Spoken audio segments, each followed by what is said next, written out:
साल भी हाहाकार मचा हुआ है। जनवरी 2025 का महीना यूक्रेन के युद्ध के सबसे खतरनाक दिन साबित हो रहे हैं। जेलेंस्की की सेना के अंदर बड़ा हड़कंप मचा हुआ है, क्योंकि पुतिन का सबसे भरोसेमंद general, chief of Russian general staff Valery Gerasimov अचानक यूक्रेन की जमीन पर उतरा है, जो युद्ध में तबाही मचा रहा है। उसे रूस के सबसे खतरनाक फौजियों की बहादुरी का तमगा दिया जा रहा है। तस्वीरों में देख सकते हैं, उसके यूक्रेन के जमीन पर उतरते ही हड़कंप मच गया। सवाल उठता है कि आखिर यूक्रेन की जमीन पर क्यों पहुंचा रूस का सबसे खतरनाक कमांडर। दरअसल जेलेंस्की की फौज, जिसे कमांडर खामोश खोपड़ी कहती, वो जनरल वलेरी गेरासिमोव, जिसको डिकोड करना बहुत मुश्किल। यूक्रेन का मानना है कि जनरल वलेरी गेरासिमोव का डोनेस्क में आना बताता है कि पुतिन की तरफ से बहुत बड़े हमले का सिग्नल मिल गया। तो सवाल उठता है कि क्या पुतिन यूक्रेन पर अब तक के सबसे बड़े हमले करने जा रहे हैं।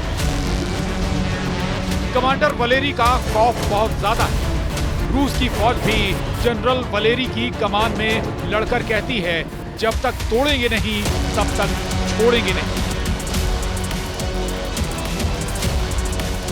कमांडर वलेरी ने क्या फैसला किया, रूस की अटैक वाली स्ट्रेटजी में क्या बदलाव हुआ, और डॉनबास से कुर्स्क तक अब पुतिन क्या करने जा रहे हैं, ये जनवरी के महीने में देखने को मिलने वाला है। इस बात की गारंटी कमांडर वलेरी का दौरा दे रहे हैं। 20 जनवरी की रात को रूस ने यूक्रेन के पोक्रोव्स्क पर ऐसा हमला किया जिसने जेलेंस्की की उम्मीदों की धज्जियां उड़ा दी, जो उन्होंने अमेरिका से लगाई हुई। 9 मंजिला इस इमारत पर जब रूस का हमला हुआ तो इसके 6 फ्लोर जलते हुए अंगारों में तब्दील हुए। यूक्रेन का दावा है कि रूस ने 131 ड्रोन से पोक्रोव्स्क पर अटैक किया। ये रूस को ईरान से मिले शाहिद ड्रोन थे। यूक्रेन की फौज के मुताबिक 131 में से 72 ड्रोन मार गिराए गए, वहीं 59 ड्रोन को जाम कर दिया गया। लेकिन जलती हुई ये इमारत बता रही है कि कुछ हमलों को रोकने में यूक्रेन नाकाम रहा। जेलेंस्की की सेना पहले भी बड़े बड़े दावे करती रही है। हालांकि तस्वीरें बताती हैं कि यूक्रेन पूरी तरह पिट रहा है और पुतिन जल्द ही यूक्रेन के खिलाफ सबसे बड़े मिशन को मंजूरी देने वाला। अब जनरल वलेरिका का यूक्रेन जाना उस बात का सिग्नल, जिसकी तरफ पुतिन के बहुत ही खास साथी एलेक्सी जुरावलेव ने इशारा किया था। कमांडर वलेरी गेरासिमोव के इरादे कुछ एलेक्सी जुरावलेव की बातों की तरफ इशारा कर रहे हैं। एलेक्सी ने कहा है कि तीसरे विश्व युद्ध के लिए पुतिन तैयार हो जाएं, नहीं तो बहुत पछताएंगे। पुतिन को पश्चिम से युद्ध से हिचकना नहीं चाहिए। सवाल है कि क्या जो बात पुतिन खुद नहीं कहना चाहते, वो अपने करीबियों से कहलवाकर नेटो में दहशत पैदा करना चाहते हैं। क्या इसे पुतिन की तरफ से अमेरिका और नेटो को सीधी धमकी कहा जाए, क्योंकि जिस व्यक्ति ने ये बात कही है वो पुतिन का बेहद करीबी है। रूस में संसद की रक्षा समिति के उप प्रमुख और सीनियर सांसद एलेक्सी जुरावलेव ने कहा कि देश के नौजवानों को अगले 3 सालों में विनाशकारी विश्व युद्ध का सामना करने के लिए तैयार रहना चाहिए। अब पश्चिमी देशों के साथ रूस के टकराने का खतरा है और मॉस्को को इससे बिल्कुल पीछे नहीं हटना चाहिए। लेकिन अब रूस को डराने वाली खबर वॉशिंगटन डीसी से आई, क्योंकि व्हाइट हाउस में जाने के बाद राष्ट्रपति डोनाल्ड ट्रंप ने यूक्रेन को लेकर ऐसा फैसला किया है जिससे कीव और मॉस्को दोनों जगह पावर सेंटर बेचैन। ट्रंप का नया फैसला इतना खतरनाक है कि ये नाटो को ताकतवर भी बना सकता है और उसे पूरी तरह तोड़ भी सकता है। ट्रंप का साफ साफ कहना है, अमेरिका अब नाटो की टोकरी में वो सबसे ज्यादा हथियार नहीं डालेगा। अब नाटो को जिंदा रखने के लिए यूरोप को भी बराबर का भागीदार बनना पड़ेगा। यही वजह है कि ट्रंप ने नाटो के हर देश को बजट का 5% डिफेंस पर खर्च करने के लिए कहा है। जबकि असलियत यह है कि बहुत से नेटो देश 2% भी रक्षा बजट के लिए नहीं देते हैं। नेटो को लेकर एक बड़ी खबर इस वक्त लातविया से आ रही है, जहां स्वीडन की सेना तैनात की जा चुकी है। लातविया वो देश है जिसका पूर्वी बॉर्डर रूस से लगता है और नेटो के खिलाफ जब भी पुतिन कोई बड़ा एक्शन लेंगे तो उनका पहला टारगेट लातविया ही बनेगा। नाटो को लेकर एक बड़ी खबर इस वक्त लातविया से आ रही है, जहां स्वीडन की सेना तैनात की जा चुकी है। लातविया वो देश है जिसका पूर्वी बॉर्डर रूस से लगता है और नाटो के खिलाफ जब भी पुतिन कोई बड़ा एक्शन लेंगे तो उनका पहला टारगेट लातविया ही बनेगा। स्वीडन की सेना का यहां आना पुतिन के लिए गंभीर मैसेज है। जेलेंस्की के लिए यह बड़ी राहत है, लेकिन यूक्रेन इतने से खुश नहीं है। व्लादिमीर जेलेंस्की ने नेटो से बहुत बड़ी फौज की डिमांड कर डाली है, जो यूक्रेन में तैनात रहकर रूस के युद्ध पर ब्रेक लगा दे। लेकिन क्या ऐसा मुमकिन है?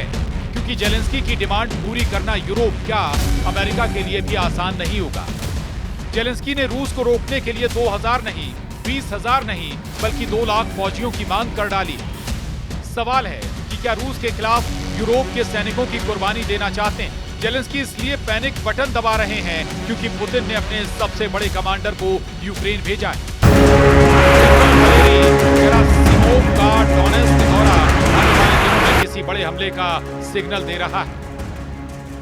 वैसे यूक्रेन के वॉर जोन से आ रहे वीडियो जेलेंस्की को बहुत परेशान कर रहे हैं। जेलेंस्की ने कह दिया है कि युद्ध के मैदान में हालात बहुत नाजुक हैं। रूस की 15 लाख की सेना के आगे यूक्रेन कमजोर है, उसके पास इसके आधे सैनिक भी नहीं है। वैसे मैन पावर क्या, यूक्रेन के पास तो लड़ने के लिए ढंग के हथियार भी नहीं है और ये बात यूक्रेन के फौजी खुद बता रहे हैं। लेकिन जेलेंस्की ने बाइडेन के बाद अमेरिका के नए राष्ट्रपति को कश्मकश में डालने वाला नया ट्रम्प कार्ड भी चल दिया है। जेलेंस्की ने कहा है कि ट्रम्प चाहेंगे तो यूक्रेन नेटो में शामिल होगा, वो नहीं चाहेंगे तो नहीं हो पाएगा। लेकिन ट्रम्प के आने के बाद पूरा यूरोप घबराया हुआ है। घबराहट इस बात की है कि अगर यूक्रेन और बाकी मोर्चों से अमेरिका पीछे हट गया तो यूरोप का क्या होगा? क्या पुतिन की फौज यूरोप को कच्चा खा जाएगी? ऐसी दहशत इस वक्त यूरोप की बड़ी बड़ी कैपिटल सिटी में हर पावर सेंटर में फैली हुई है। इमैनुअल मैक्रों, राष्ट्रपति फ्रांस के राष्ट्रपति इमैनुअल मैक्रों ने कहा है कि यूरोप में हम कल क्या करेंगे अगर अमेरिका भूमध्य सागर से अपनी नौसेना हटा लेता है या वो अपने विमान प्रशांत महासागर में भेज देता है।